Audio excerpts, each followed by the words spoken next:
سلام دوستان خوبم، دکتر علی هستم و این جلسه میخواییم مبحث در واقع حل کردن نفسک پرابلم با روش‌های بازگشتی ببینیم چجوریه.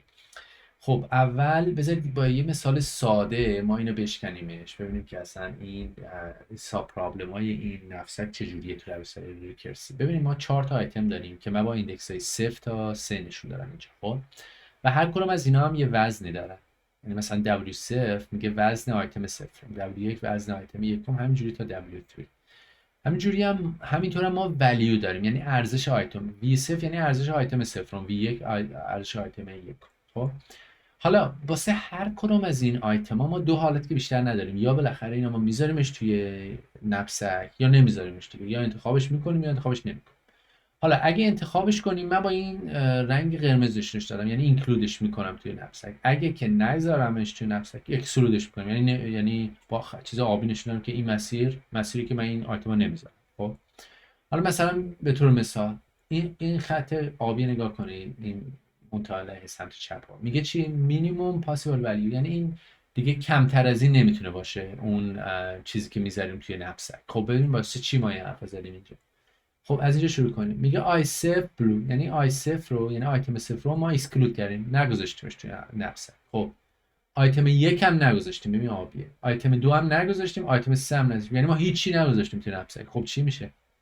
وقتی هیچی نذاشتی ارزشش صفر دیگه، هیچی توش نذاشته، خب خالیه، ارزشش صفر، وزنش هم مینیمم. حالا این مسیر رو نگاه کنید، این چی میگه؟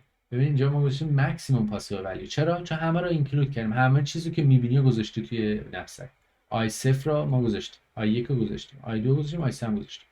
خب پس این ماکسیمم ولیویی که میتونیم بگیریم از این مسیره، یعنی این دایره سبزه. مینیمم ولیویی که میتونیم بگیریم اینه.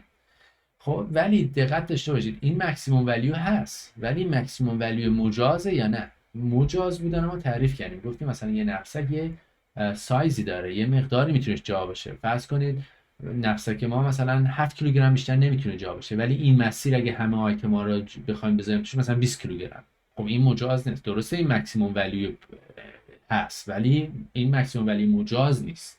خب احتمالا مکسیموم ولیو مجاز یه چیزی توی این چیزای سبز این وسط.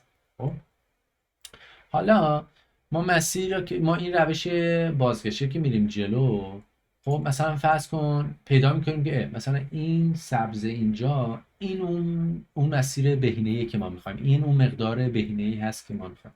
خب به راحتی ما میتونیم اینا ببینیم خب چجوری از این مسیر حالا ریشه یا روت بیایم برسیم به این حالت لیف یا برگه.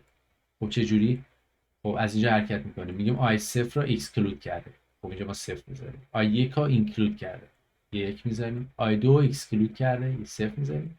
آی سه رو اینکلود کرده، یک میذاریم. خب این صفر یک صفر یک اون جواب بهینه‌ایه که ما میخواستیم، و این دایره سبز اون مسیر یا اون مقدار بهینه‌ایه که ما میتونیم انتخاب کنیم و همچنان وفادار بمونیم به اون قیدی که در مورد نفسک هست که بیشتر از یه حدی نمیتونیم داخلش بذاریم. حالا این بود واسه اینکه صورت مسئله چجوریه. حالا این کدش من جلسه بعدی توضیح میدم. اگه سوالی مطلبی هست تو قسمت کامنت پایین بذارید. امیدوارم که جلسه مفید بوده باشه واسه شما و شما رو تا جلسه بعدی به خدای مهربان میسپارم. خدا نگهدار.